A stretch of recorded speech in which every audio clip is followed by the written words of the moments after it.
இயேசு கிறிஸ்துவுக்குள் மிகவும் பிரியமானவர்களே, இன்றைய நாள் இனிதாக அமைய என் அன்பின் வாழ்த்துக்கள். இன்றைக்கு நம்ம இந்த வீடியோல பைபிள்ல ஆண்டவருக்கு உகந்த வாழ்க்கை வாழ்ந்தவர்கள்ல ஒருவரான ஆபிரகாமை பற்றி பார்ப்போம். அவர் எவ்வாறு கடவுளின் நம்பிக்கை பெற்றார், கடவுள் அவரை எவ்வாறு அழைத்தார், அந்த அழைப்பிற்கு அவர் எவ்வாறு கீழ்ப்படிந்தார், அவ்வாறு அவர் கீழ்ப்படிந்ததால் கடவுளின் ஆசீர்வாதம் அவருக்கு கிடைத்தது. அந்த ஆசீர்வாதம் நமக்கும் இயேசு கிறிஸ்துவின் மூலமாக கிடைத்துள்ளது என்பதை பற்றி பார்ப்போம். வெள்ளப்பெருக்கு வந்து உலகில் உயிர் வாழ்ந்த அனைத்தும் அழிந்த பின்னர் நோவாவும் அவருடன் பேழையில் இருந்தவர்களுமே எஞ்சி இருந்தனர். அவ்வாறு நோவாவின் புதல்வரான சேமின் வழிமரபில் வந்தவரே ஆபிராம். ஆபிராம் தன் தந்தை தெராகின் நாட்டில் ஊர் என்ற கல்தேயர் நகரில் பிறந்து வாழ்ந்து வந்தார். அவர் மனைவி சாராய் குழந்தை பேறு இல்லாமல் இருந்தார். ஒரு நாள் ஆண்டவர் ஆபிராமை நோக்கி, உன் நாட்டில் இருந்தும் உன் இனத்தவரிடம் இருந்தும் உன் தந்தை வீட்டில் இருந்தும் புறப்பட்டு நான் உனக்கு காண்பிக்கும் நாட்டிற்கு செல். உன்னை நான் பெரிய இனமாக்குவேன், உனக்கு ஆசி வழங்குவேன், உன் பெயரை நான் சிறப்புற செய்வேன், நீயே ஆசியாக விளங்குவாய். உனக்கு ஆசி கூறுவோருக்கு நான் ஆசி வழங்குவேன், உன்னை சபிப்போரை நானும் சபிப்பேன். உன் வழியாக மண்ணுலகின் மக்களினங்கள் அனைத்தும் ஆசி பெறும் என்றார். அப்பொழுது அவருக்கு வயது 75. உடனே ஆபிரகாம் ஆண்டவர் வார்த்தைக்கு கீழ்ப்படிந்தார். ஆண்டவர் கூறியபடியே அவர் புறப்பட்டு சென்றார். ஆபிரகாம் தம் மனைவி சாராயையும் தம் சகோதரன் மகன் லோத்தையும் உடன் அழைத்து சென்றார். அவர்கள் ஆண்டவர் வாக்களித்த கானான் நாட்டிற்கு புறப்பட்டு சென்று அந்நாட்டை அடைந்தனர். அப்பொழுது ஆண்டவர் ஆபிரகாமுக்கு தோன்றி, உன் வழி மரபினருக்கு இந்நாட்டை கொடுப்பேன் என்றார். ஆபிரகாம் கடவுள் கூறியதை அப்படியே நம்பினார், ஒரு வார்த்தை கூட கேட்கவில்லை. ஆகவே ஆண்டவர் தமக்கு தோன்றிய இடத்தில் ஒரு பலிபீடம் எழுப்பினார். இவ்வாறு ஆபிரகாம் படிப்படியாக நெகேபு நோக்கி பயணம் செய்தார். அப்பொழுது ஆபிரகாம் கால்நடைகளும் வெள்ளியும் தங்கமும் கொண்ட பெரிய செல்வராக இருந்தார்.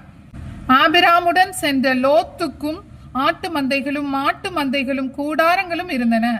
மிகுதியான உடைமைகள் இருந்ததால் அவர்களால் சேர்ந்து வாழ இடம் போதவில்லை. இருவரின் பணியாளர்களுக்கும் இடையே தகராறு ஏற்பட்டது. ஆபிரகாம் லோத்தை நோக்கி தன்னிடமிருந்து பிரிந்து செல்லும்படி கேட்டுக்கொண்டார். லோத்து கண்களை உயர்த்தி நீர்வளம் சிறந்திருந்த யோர்தானின் சுற்றுப்பகுதியை கண்டார். ஆண்டவர் சோதோம் கொமோராவை அழிப்பதற்கு முன் அது நீர்வளம் மிகுந்த பசுமையாயிருந்தது. லோத்து அங்கு சென்று சோதோமுக்கு அருகில் கூடாரம் அமைத்து கொண்டார். 14ஆம் ஆண்டில் கெதர்ல கோமரும் அவனுடன் இருந்த அரசர்களும் வந்து சேயீர் மலைப்பகுதியில் இருந்த ஓரியரையும் பாலை நிலத்தின் எல்லையில் இருந்த ஏல்பாரான் வரை துரத்தி சென்று முறியடித்தனர். வெற்றி பெற்றவர்கள் சோதோம் கொமோராவில் இருந்த செல்வங்கள், உணவு பண்டங்கள் அனைத்தையும் கவர்ந்து கொண்டு அங்கிருந்து வெளியேறினர். அவர்கள் சோதோமில் வாழ்ந்த ஆபிரகாமின் சகோதரன் மகனான லோத்தையும் அவர் செல்வங்களையும் கூட கவர்ந்து கொண்டு சென்றனர். அங்கிருந்து தப்பி வந்தவர் ஆபிரகாமுக்கு கூற, உடனே அவரும் லோத்தின் செல்வங்கள் அனைத்தையும் மீட்க அவர்களை துரத்தி சென்றார்.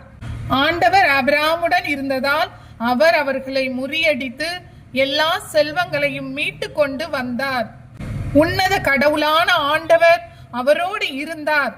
அவர் ஆபிரகாமிடம், அஞ்சாதே, நான் உனக்கு கேடயமாக இருப்பேன் என்று கூறினார். அப்பொழுது ஆபிரகாம், என் தலைவராகிய ஆண்டவரே, எனக்கு என்னதான் தருவீர்? எனக்கோ குழந்தை இல்லை. எனக்கு பின் என் வீட்டு அடிமை மகன் உரிமையாளனாக போகிறான் என்று கூறினார். அதற்கு ஆண்டவர், அவன் உனக்கு பின் உரிமையாளன் ஆக மாட்டான், உனக்கு பின் பிறப்பவனே உனக்கு பின் உரிமையாளன் ஆவான் என்று ஆண்டவரின் வாக்கு அருளப்பட்டது.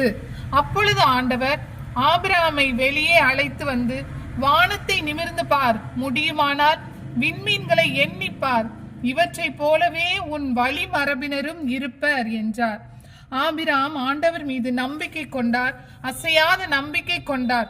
அதை ஆண்டவர் அவருக்கு நீதியாக கருதினார். ஆண்டவர் ஆபிராமிடம், நீ உறுதியாக தெரிந்து கொள்ள வேண்டியது, உன் வழி மரபினர் வேறொரு நாட்டிற்கு பிழைக்க செல்வர். அங்கே அவர்கள் 400 ஆண்டுகள் அடிமைகளாக கொடுமைப்படுத்தப்படுவர். அவர்கள் அடிமை வேலை செய்யும் நாட்டிற்கு தண்டனை தீர்ப்பு வழங்குவேன்.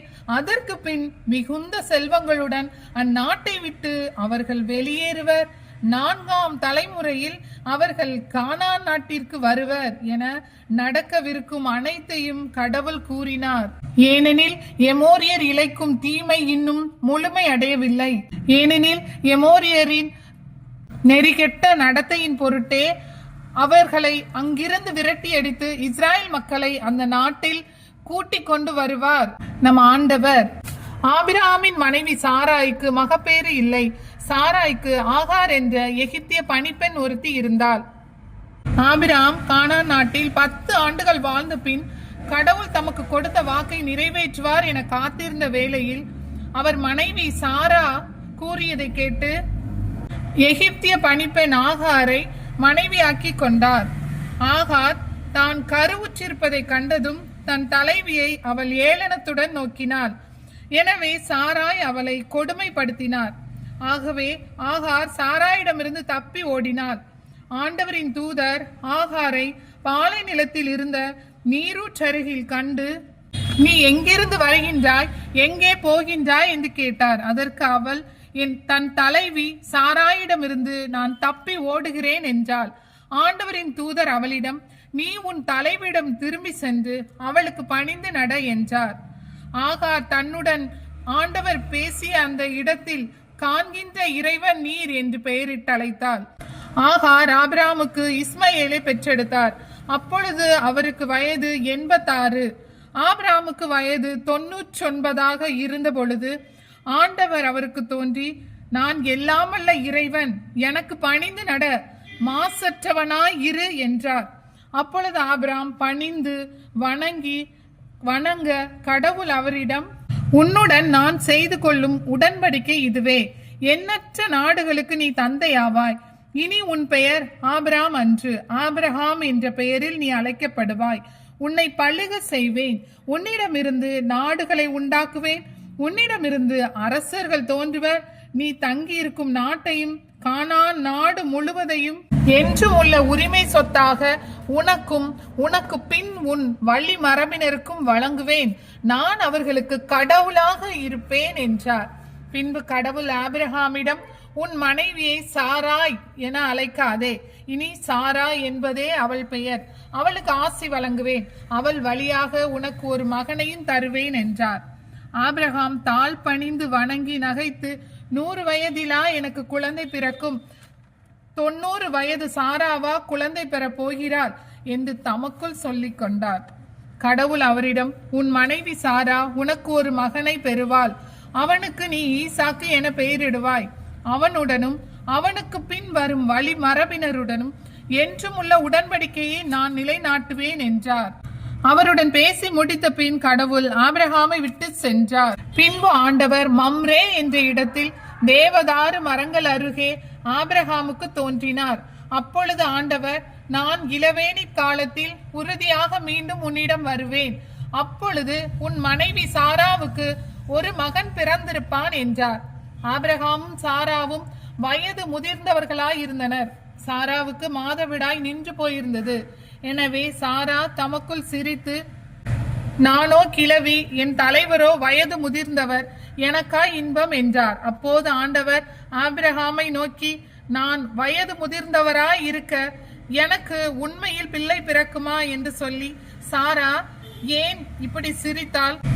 ஆண்டவரால் ஆகாதது எதுவும் உண்டோ என்றார். எனவே அவர்கள் வயது முதிர்ந்தவர்களாக இருந்தாலும் சாராவின் கருப்பை செத்து போயிருந்தாலும் ஆண்டவரை முழுமையாக நம்பினர். ஆண்டவரால் எல்லாம் முடியும் என்று நம்பினர். கடவுள் வாக்களித்தபடி குறிப்பிட்ட அதே காலத்தில் சாரா கருத்தாங்கி ஆபிரகாமுக்கு அவரது முதிர்ந்த வயதில் ஒரு மகனை பெற்றெடுத்தார். ஆபிரகாம் தமக்கு பிறந்த சாரா தமக்கு பெற்றுக் கொடுத்த மகனுக்கு ஈசாக்கு என்று பெயரிட்டார். ஈசாக்கு பிறந்த போது அவருக்கு 100 வயது.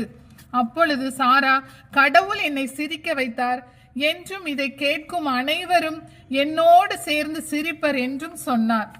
இவ்வாறு கடவுள் அவர்களுக்கு வாக்களித்து அந்த நம்பிக்கையை மிகுதிப்படுத்தி கடவுளால் எல்லாம் இயலும் என்று உணரச் செய்து தம் வாக்கினை நிறைவேற்றி வாக்களிக்கப்பட்ட மகனை 100வது வயதில் கொடுத்தார். 20 ஆண்டுகள் அதற்கு அவர் நம்பிக்கையோடு காத்திருந்தார், பொறுமையோடு காத்திருந்தார். எனவே அவர் நம்பிக்கையின் தந்தை என அழைக்கப்படுகிறார். எனவே நாமும் அவரை போல பொறுமையுடன் காத்திருந்து பெற்றுக்கொள்வோம். ஆபிரகாமுக்கு மகன் கொடுத்து பல்லுகி பெருக செய்த அந்த இனத்தின் வழியாகவே கடவுள் உலகிற்கு மீட்பு அளிக்க இரட்சகரான நம் இயேசு கிறிஸ்துவை கொடுத்தார். இதன் மூலம் நம் அனைவருக்கும் ஆசீர் கிடைத்துள்ளது என்பதை தெரிந்து கொள்வோம்.